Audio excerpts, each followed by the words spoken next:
Hello, everyone, and welcome to another episode of Milk Minutes. I'm your host, Ashley Hall, Program Manager of the Center for Urban Breastfeeding. And today we have a special episode. I have the pleasure and the opportunity to introduce to you our newest member of our team.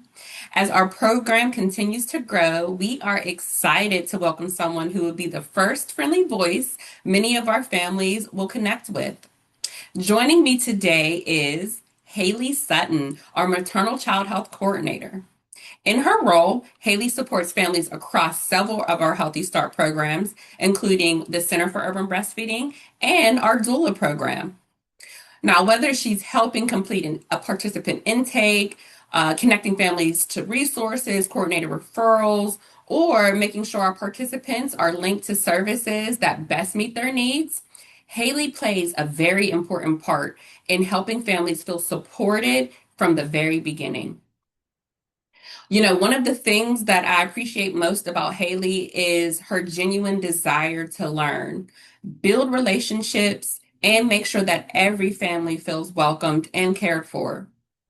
We know that reaching out for support can sometimes feel overwhelming, so we're excited for you to get to know the person who will often be helping you take that first step. All right, Hailey, thank you so much for joining us today. I'm so excited to have you here. I have a few questions that I would like to ask, and it won't take too much time, so our viewers will be able to get back to what they're doing. So my first question for you is, for those who haven't met you, can you introduce yourself and tell us a little about who you are? Well, good morning. My name is Hailey Sutton, and I'm the MCH coordinator for Healthy Start Pittsburgh. I'm originally from Baltimore. I did my grad school at George Washington. I'm very interested in maternal and child health, so I did my master's there.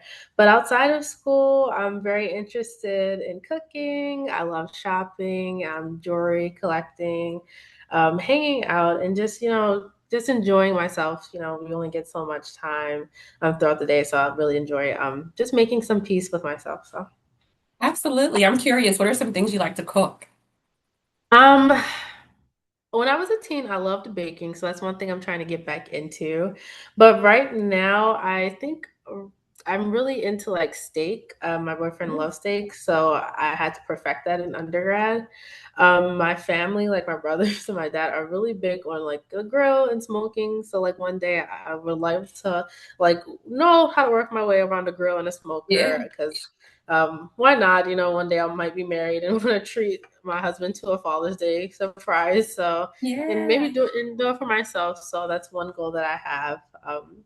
But yeah, I want to get back into baking, but I do enjoy cooking, like just a simple meal for myself, just to have something after a long day or the gym or something.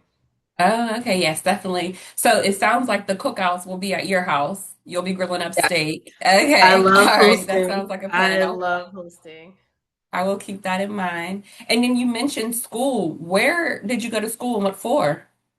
I did my undergrad at a small college in Maryland called Washington College. That's actually where I met my boyfriend. And I did my Okay. bachelor's in biology, and my minor in public health. But I didn't want to go straight into the workforce, so I got my master's again at GW in DC, and I focused on public health. But we did concentrations, which I recommend for everybody going into public health. Like, just don't do the straight public health because there's no way to differentiate yourself, and Right. it's like it makes it harder for you to actually know what you want and to get a job because there's epidemiology, there's maternal child health, there's disaster relief. So I focused on maternal and child health, and my thesis focused a little bit about a chemical called phthalates that are in everything but particularly plastic to make it a little bit more malleable, Mhm. and how it leaches in to the bloodstream. And when moms are pregnant, it does impact the development, the reproductive development, and for little boys and motor skills. So I Oh, focused wow. on that. And then it also has like other facts for like diabetes, hypertension, and stuff like that. So I really focused I guess, my niche on that of the Oh, chemical side. well, we can do a whole episode on just that right there. I have so many Yeah. questions. Oh my goodness. We'll have to come back and record a whole nother episode because plastic is everywhere. It's in everything. And I'm so curious on what are some of the impacts it's having on our babies, our boys and our girls, especially our moms during pregnancy.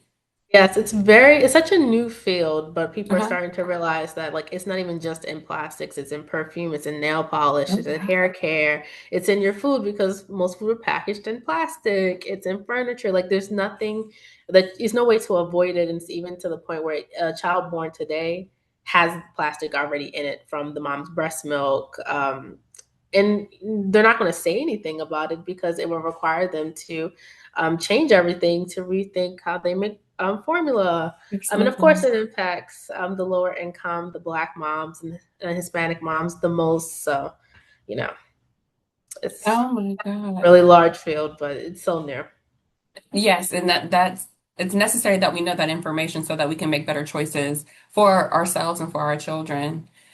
Yeah, I don't want to go down that rabbit hole just for time, but we will have to record another episode. And just for our viewers, what is it called again? It's called phthalates. Everybody, if you have time, Google it, please. So my second question, because you said your major was in biology for your undergrad. What drew you to maternal and child health work, and what made you interested in joining Healthy Start? I'll see if I can condense this. When I was a kid, I knew I wanted to be a doctor. I was very Okay. interested in like helping people, and I got to college, and as I was taking my courses, I started to feel like I had been in a biology overload. Like I had taken biology throughout high school because I was in the IB program, so I got to choose between chemistry or biology, and I always chose biology. And then one day, when I was starting to look at med schools and then started to prepare, there was always one question that kind of like stuck with me. It was like, why are you being a doctor? And I couldn't find like a good enough reason that was like besides helping people because I could help somebody with their taxes and that's good enough. So like there was really no real reason to get me into medical school. And then one day I just took a public health course and I was like, wow, this is really cool. And then I got to the section about maternal and child health, and we read this story about 17 women, and they all kind of died in very gruesome ways during their pregnancy. Some was just like kind of like weird ways, like their son's toenail clipped off and then like slashed their heart artery, and it was just made me like want to know a lot more. So I, got very close with my professor, Dr. Yost, and she recommended that I maybe think about going off into public health. And so I took up going to get my master's because I realized that was something that I was really interested in. And when I was coming to the end of my master's program, with everything going on, I was kind of just getting a little nervous about like whether this would pay off for me and what's my next step. And one day I just saw the position at Healthy Start and I was like, wow, I feel like this is something I could do right now. Cause that's my biggest thing is like, I love to be challenged, but when I'm coming into a new role, I want to feel like I can do it even if I don't know all of the steps. Like Right. everything else can be a challenge. And when I looked at the values and missions of Healthy Start, it reminded me of a place I did my internship in DC, where it's Mama Toto Village. And I'm like, wow, you guys are like, even though Healthy Start has like the national component, you guys are kind of very similar. And it's a place that I felt like I grew the most, and I was comfortable being surrounded by not just Black women, because Mama Toto Village and Healthy Start alike employ of different races, but of course their main goal is to support Black women. And when you're serving such a population, you want to make sure that you're being represented of that population. I Absolutely. just felt like it was easier for me to grow and to develop and feel supported when there's people that know where I started off at and what it's like to be a Black woman. So I just felt like not only could I support their values and not only could I grow in this position, but outside of a professional lens, that I would be seen as Hailey, a Black woman coming into this field. Absolutely. It's beautiful how it slowly progressed, how you went from biology and then asking yourself why, which is something that we often have to sit and reflect on, what is my reason and why, but then it naturally rolling into where you are today. Um, and our viewers don't know, but your mother has a role in maternal health too. So this is something that is embedded within your family as well. Yeah, she has her master's more in policy. Hmm. So, and I didn't even realize as a kid what she was doing because she would always come home and like she never really talked to me about her job. She would always say Yeah. like, "Oh, I got to hold this baby today." And being the youngest, I'm very attached to my mom. So I'd be like, get out of my face. Like, you have me. Like, why do you need like to hold a baby at work? And I'm like, I Yeah. begged all the time to go to work with her. And she would never allow me to go. And she'd come home and tell me that she held a baby. And then once I got older, and I'm like, wait, Wick, my mom works for there. And now she's like managing all these different offices and she's looking at it through a policy lens. Like, it's so cool to like see my mom doing all of this. Like, Yeah. she has her hands in so much. Like, she even crafted the iodine plan for Yeah. Maryland. Yeah, she was very proud of it, and I'm so proud of her. 'Cause I'm like, that's something like not a lot of people get to say. Like, my mom created the iodine Yes. plan for Maryland. So And yeah, shout out her name. Say her name. yes, my mom is Cassandra Sutton. I love Yes. her so Come on, much. Cassandra. That's so amazing. And I know she's very proud of you. Yes, she's very very proud. She put in a lot of effort with me, so And it's all paying she off. can take a lot of the credit. I Yes. learned a lot from her and my dad. And it's evident, we've been working together for a brief time, and you definitely show up and you're doing such a remarkable job in your role as the Maternal Child Health Coordinator. And I want to ask just a few questions about your role so far.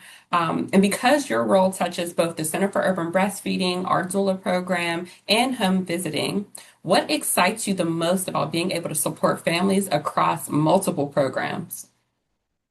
Like you mentioned, there is so much overlap, but in the last month and some change, it's so nice when you're getting on the phone and you're like, wait, this name sounds familiar. And Yeah. it's even better, even if you just remember them, it's nice to know that you're already making a difference because they remember you, even if it's just like, oh, I think I talked to you last week. And like you get to have these genuine conversations, like when you're both making each other laugh, even if it's for a split second, like they know that they have somebody in their corner to support them. Like there's many of times where they've texted me outside of work hours and I had to wait till a Monday, but knowing that they felt comfortable texting me on a Saturday because they knew I was there for them. And that makes me feel very comfortable and very great to progress in my role. I just was a little nervous about how it was all going to work, but it's nice to know that um, when you are calling someone, even though you don't get to see them face to face, that they are listening to your voice and they're remembering you and they're remembering that you are here to support them and you're here to like make pregnancy and more enjoyable for them. Absolutely. And at a time where pregnancy, some mothers they feel kind of isolated, or it feels like they're alone in the experience because they may not be pregnant with other women. So from what I'm hearing is that you're able to build and develop relationships very quickly across all three programs, which can help them get connected to services and feel comfortable and appreciated. And I'm really happy to hear that it's coming so naturally to you. Yes, and you do have the benefit of working with women, so many women. So I'm definitely excited. And now a part of your role is completing an intake, and a lot of times we hear intake and think it's just paperwork. So from your perspective, why is the intake process such an important part of the support that you provide? The intake is the second part. Well, first we get the referral and then I do the intake, but this gives a snippet of who you are and who Mhm. your baby is. Like we can't ask every question, but we're Right. getting the gist of the support you need and where you are so that when we're working with you or when I pass you off to the lactation professional or the doula, they know what um, resources you already need so they can come prepared and show up as their best self to make sure that there's no gap in service. We want to make sure that it's a smooth transition from the intake to the doula to the lactation professional. We can only do that by asking the sometimes tedious questions in the intake, but it makes sure that you're getting the most out of the Healthy Starts program and that you're getting your needs and support fulfilled. Absolutely. I love how you said it's like a snapshot, and that's our way of personalizing care for you and your baby or you and your children. That was so well said. Okay, so when our participants connect with you, what do you hope participants feel when they're talking with you for that first time? Help me feel comfortable. Mhm. I know it's particularly for the Cub, a Yeah. program that's meant for Black women. It's often, even for doula, like there's a lot of times where I have conversations with the moms and they're like, I want a Black woman. I want to feel seen by a Black woman. Of course, I'm a Black woman. I Yeah. know, and I know exactly why you guys are asking. And there's no shame to advocate for yourself for that because, again, like I mentioned earlier, who knows you better than the Black woman? We may not come from the same education or income levels, but at the core, we all know each other's struggles and who best to advocate for you than a Black woman. But at the baseline, I just want you to feel comfortable being honest. A lot of things we are talking about can be tough. And I just want to, of course, like give you thanks for like opening up and being honest with me. But I want you to feel like you have that extra support, you have that extra person in your corner, even if the intake is the only time we talk. Like if there's something comes out through your pregnancy and you're at a standstill or on a corner and you don't know who to go to, like you do have my number. Like I don't block any of you guys after the intake. You can always come back, and if I don't know the answer, I'm pretty sure I can find someone and make sure you get that connection. Like even Absolutely. if it's just like me saying, okay, give me a moment, let me talk to my supervisor, and then I Mhm. like email you to someone else. Like you always have that in me. You always have that, support. You always have that person that's always going to make sure you get to where you need to go. Absolutely. You'll still be able to coordinate their care no matter where they Yes. are. Absolutely. I It's love in the that. position title. So Yeah, but I yes, like love I'm that. You'll here be for able to that. still make them feel connected and be available, be that point of contact, that familiar voice. Because, like you said, during that intake and that snapshot, you're asking questions, you're getting to know about their experiences, and you do develop a relationship with that person. So I'm happy to hear that you're so open to being able to support them even after that initial intake to make sure that they have the support and care that they're looking for. That's excellent. So my next question is for you. For a parent who may be unsure about whether they need support, what would you want them to know about reaching out early? Well, first I wanted to say that like there's no judgment or reaching out. I think in this political era, I think we have demonized reaching out and support Yeah, services. yeah, Um, and they're just literally meant to be a safety net. Like we're hmm, here to make sure you don't fall. Like it's easier to, I guess, help a person before they've fallen. yeah, So, reaching out early allows us to give you as much resources and to give you as much support and much, I guess, balance as needed before it's too late. And it helps us build the rapport of who you are and who we are before you deliver and before you give birth so that you know from that moment you talk to us from the moment the baby gets here that like even if you're doing this alone, you are a single mom or you're young and it's your first time or you've taken a gap between a baby or whatever, like whatever it is that you have the doula here, you have me or you have Ashley as the program manager for the cub, that you have all of us here to make sure that like that you successfully enjoy your pregnancy, that right, you're successfully doing the best that you can for breastfeeding, even as you breastfeed for 2 months or 6 months or a year or whatever, like you're doing the best that you can and that you know you're doing the best that you can because there's only so much as a mom that you can do because we don't want you falling into like, oh well I could have did this. Like you're doing the right. best that you can as a mom, like, and you should enjoy your motherhood experience. So we just want to make sure that we're building that rapport, that relationship, giving you that support so by the time the baby's here, the only thing you have to focus on is the baby, and then if you need the support, we can do everything else to make sure that you get the support and you get the cycle of I have to do this on your own. Yes, yes, we really want you to feel supported and to enjoy the process. So the earlier you seek services, the less stress you have on your shoulders because you know that you have a whole tribe of programs, people, teams, however, that is going to make sure that you and your baby are well taken care of. Very well said. And we're getting close to the end of our episode. I have so many more questions that I could ask you, but just being mindful of our viewers' time, I think I have two more questions. Okay. My second to last question is, what are you most looking forward to learning or growing into as you settle into this role? I think with this role, there's so much opportunity for me. In the program, I guess in my role, I'm more excited about building relationships with other departments in Healthy Start. And Hmm. I think that will definitely help with coordinating and doing my intakes and handing off the moms to other resources. But just in also in my role, I'm really excited about is getting into the community, even if it's just like tabling and like hopefully meeting some of the participants. Whether it's like just for a quick moment or meeting someone who will become a participant. Just getting out and getting to know the community because I am new here. Like I did move here for the job. So, I do have a lot of learning about Pittsburgh because there's only so much you can learn on the internet outside of Right, the stats. Like the right. stats take you so far, but you want to know why is it like this and the story behind the stats. So Absolutely. And I didn't touch on it, but yes, you are not from Pittsburgh. I didn't want to say anything about the Baltimore Ravens. I didn't want to say that or anything like that. But yes, yeah. welcome to the Steel City, baby. The season almost starts, so Yeah, we're it gonna might be see a how it little, goes this year. yeah. You got to get to a Steeler game, though. That's another thing. Don't I make that will. face. I'll have to get my Ravens gear. I'm gonna take you to the Steelers game.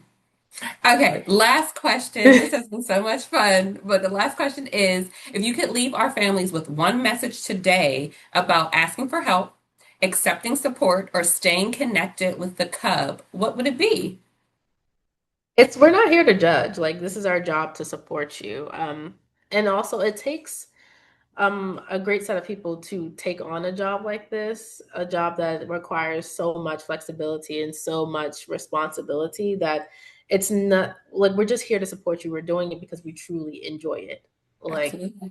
like some people are just here for a paycheck, but this is truly our life. Like we live and breathe maternal child health. We breathe everything that we say. Like nothing is too big or small for us to handle. And again, the earlier you come and reach out to us, the easier it is for us to hand off referrals and resources. So again, like we live and breathe what we say. Very well said. And I thank you again, Haley, for taking the time out to meet our viewers. So, if you are currently a participant or interested in joining Healthy Start, you will have the opportunity with connecting with Haley as she coordinates our doula and cub intakes. And also, if you, as she mentioned, we have an amazing group of women who work here within the cub who are happy to support you with your lactation journey. It is judgment free. We are here to support you and help you enjoy your prenatal and postpartum period. And if you are looking for breastfeeding support, you can always call our latch line, which is open 7 days a week from 6 a.m. to 6 p.m. simply by calling 412 545 2022, and you'll be connected to a lactation professional. And again, thank you so much for joining us and welcome, Haley. Yeah. Thanks, guys. Bye. Bye.